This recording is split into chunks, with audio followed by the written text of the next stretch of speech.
బిడ్డలారా, నేను ఒక అద్భుతమైన సాక్ష్యం నేను విన్నా.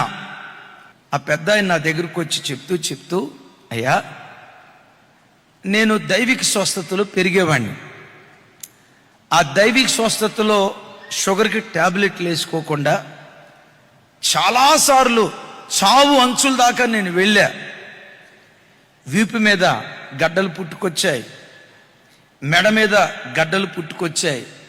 ఆ గడ్డలు పగిలి భూమిలో గడ్డ పొలుగు వేసి ఇట్లా నూటేస్తే ఎట్లా రంధ్రం పడుతుందో నా శరీరంలో రంధ్రం పడేదయ్యా. ఆ పెద్ద ఆయన ఒకసారి మెడ చూపించారు. ఆ మెడ లోపట ఇట్లా ఘాటు ఉంటుంది, ఘాటు. ఆయన ఒకరోజు చెప్తూ అలాంటి దయనీయమైన పరిస్థితుల్లో గడ్డంతా పగిలి నేను కోమాలోకి వెళ్ళిన పరిస్థితిలో నాకు తెలియకుండా ఇంటోళ్ళు హాస్పిటల్కి తీసుకెళ్ళారయ్యా. దరిదాపుగా 1.5-2 రోజుల పాటు నాకు స్పృహ లేదు.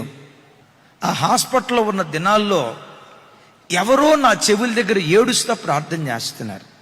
అరే, 3 గంటల సేపు నిరాటంకంగా ఇట్లా ప్రార్థన చేస్తుంది, ఇంతసేపు ఎలా చేయగలుగుతుంది? కళ్ళు తెరుద్దామంటే నా వల్ల కావట్లా. కానీ సమయం గడిచే కొద్దీ బ్రతికించయ్యా. అమ్మా, ఇక ప్రార్థన ఆపేయమ్మా, చాలే అని చెబుదామంటే శక్తి లేదు. నోరు తెరవలేకపోతున్నాడట, కళ్ళు తెరవలేకపోతున్నాడట.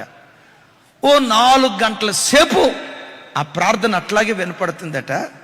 4 గంటల తర్వాత అప్రయత్నంగా బలవంతంగా కళ్ళు తెరిచి అటువైపు చూస్తే ఆయన భార్య మంచమైన అలసిపోయి గాఢ నిద్రపోతుందట. ఆ అచేతన స్థితిలోనే హాస్పిటల్ అంతా కలయి చూశాడు, ఎవరూ లేరు. అది మధ్యరాత్రి, అందరూ గాఢ నిద్రలో ఉన్నారు. ఆ మగతలోనే ఎవరు నా కొరకు ప్రార్థన చేస్తున్నారు ఆత్మలో ఆయన మూలుగుతూ ఉంటే అప్పుడు ఈ మాట జ్ఞాపకం వచ్చిందట. నీ కొరకు నిరంతరము ప్రార్థన చేసే యాజకుడు పరలోక రాజ్యంలో ఉన్నాడు.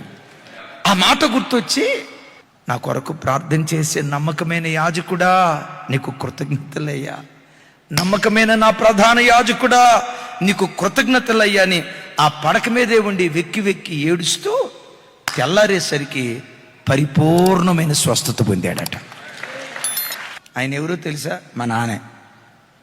ఆయన చెప్తాడు, నేను ప్రార్థన చేసుకోలేని స్థితిలో యేసయ్య నా కొరకు పరలోకంలో విజ్ఞాపన చేశాడయ్యా, నీవు నమ్మిన నీ ప్రధాన యాజకుడు నిరంతరము నీ కొరకు